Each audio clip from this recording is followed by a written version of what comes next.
ప్రభునందు ప్రియ స్నేహితులారా, నేటి ఉదయకాలము అపోస్తలుల కార్యమును మనం ప్రారంభిస్తూ ఇక నుండి ధారావాహికంగా అపోస్తల కార్యములను మనము ధ్యానించుదాం.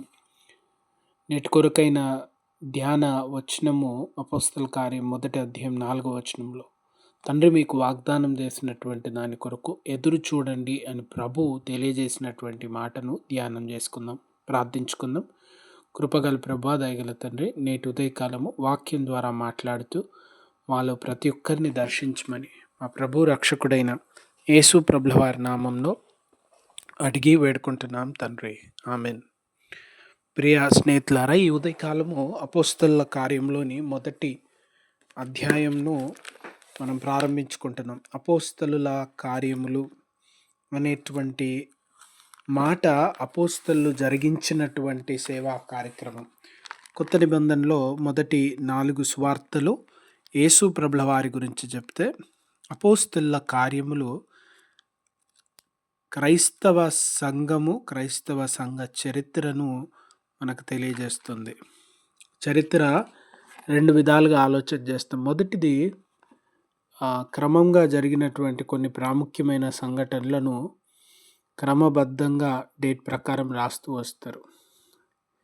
అయితే ఆనాడు నేటి విధంగా సాంకేతికత, ముద్రణ లేని కారణంగా రాయడము, దానిని అనేక ప్రతులు చేసి పంచడం అనేది చాలా కష్టతరమైన పరిస్థితి. కనుక కొంచెమే చేయగలరు కనుక వారు సంక్షిప్తమైనటువంటి చరిత్ర రాయాలి.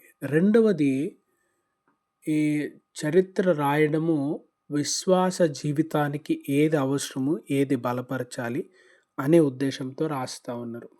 లూకా సువార్త, అపోస్తల కార్యములు ఒకటే గ్రంథంగా ఉండి దాన్ని బైబిల్లోకి తీసుకొచ్చేటప్పుడు 2గా మార్చి ఉండవచ్చు అనేటువంటి ఒక ఆలోచన. లూకా వైద్యుడిగా బైబిల్లో గ్రహించుతూ ఉన్నారు. ఒకవేళ ఆయన ఎందుకు వైద్యుడు అంటే, 3 మార్లు బైబిల్లోని సందర్భాల్లో అపోస్తలుడైనటువంటి పౌలు గారు తన ప్రియ స్నేహితుడిగా, సువార్తలో తన జత పనివాడిగా, తనకు సహకరిస్తూ సేవలు అందిస్తున్నటువంటి వైద్యుడైన లూకా అని తెలియజేయడం ఒక సందర్భాన్ని చూస్తాం. రెండవది, లూకా సువార్తలో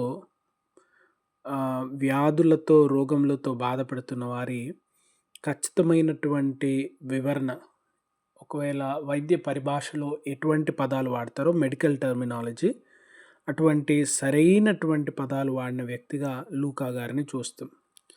లూకా సువార్త 1 అధ్యాయం 1 వచనము, అపోస్తల కార్యములు 1 అధ్యాయం 1 వచనంలో ఓ థియోఫిలా అని రాయడాన్ని మనం చూస్తాం.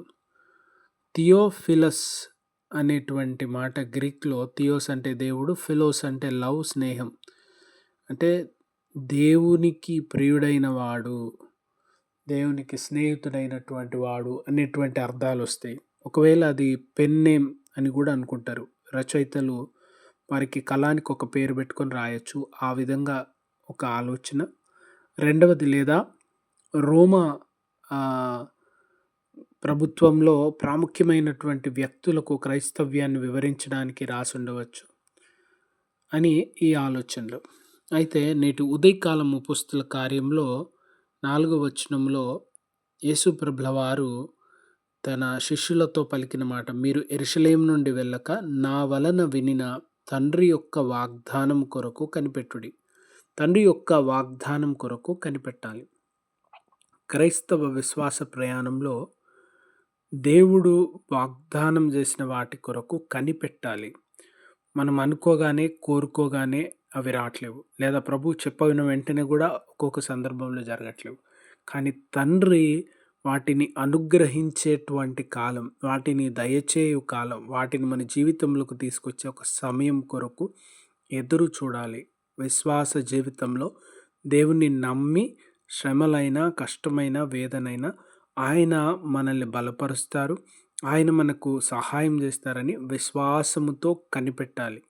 కనిపెట్టేటువంటి జీవితం దీవెనకరమైంది, కనిపెట్టేటువంటి జీవితం ఆశీర్వాదకరమైంది. కనుక ప్రభు మనకు అనుగ్రహిస్తాడని నమ్మకంతో, విశ్వాసంతో కనిపెట్టేటువంటి వారంగా ఉండాలి.